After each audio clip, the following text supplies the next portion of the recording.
Okay, so just to review just how easy it is to put your pole up and down after you have determined that where the beam or the joist is underneath, that's the most important part, then you're going to center your dome over that area. There are things called stud finders, which they mention in a lot of our videos, but you simply can go up either through an access hole and look in the ceiling, or go up and just knock, and it's hollow sound, thud, thud, thud. That's your solid spot where you're going to want to put your pole. But just check, and you'll find that regular intervals on the ceiling will have that thud, thud, solid sound. So I'm going to grab the hex key, and you're going to want, remember that you have the big hex key, which is for taking the pole apart and tightening the X joints.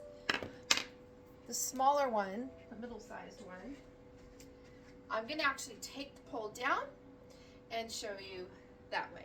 So your adjuster screws are just here, just the second, just before you get down to the base, and there's 3.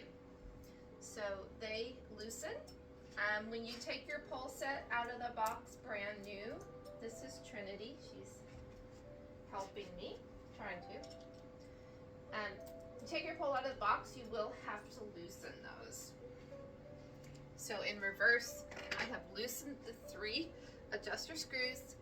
I'm going to go left, I'm going to turn it left, lefty-loosey. Remember, lefty-loosey, righty-tighty. And it's already down. So the dome goes on top. There it is. I'm going to go back and set it back up. It's so easy to take down. You can take it down in between workouts if you need the space for something else. Then you'll have, if you have carpet, you'll have an indentation exactly where you had it. So it makes it easy set up.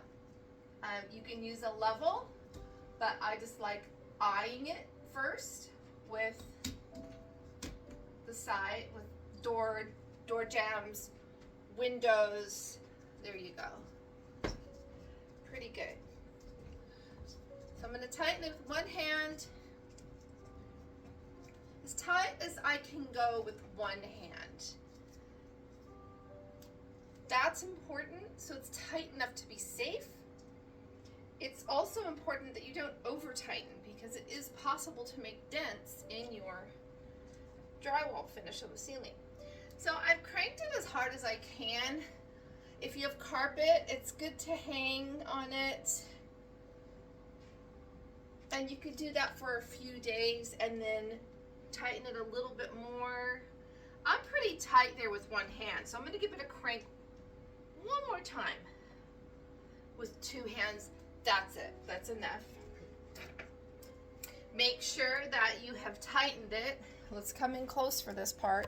The most important part is that you make sure that you have tightened it with the keyhole in line with this seam, this red line. Sometimes the red line wears off, you just have to feel for it. And then you can tighten your screws one at a time, and you'll know they're in the right spot because the screw will go all the way in. And there you have it.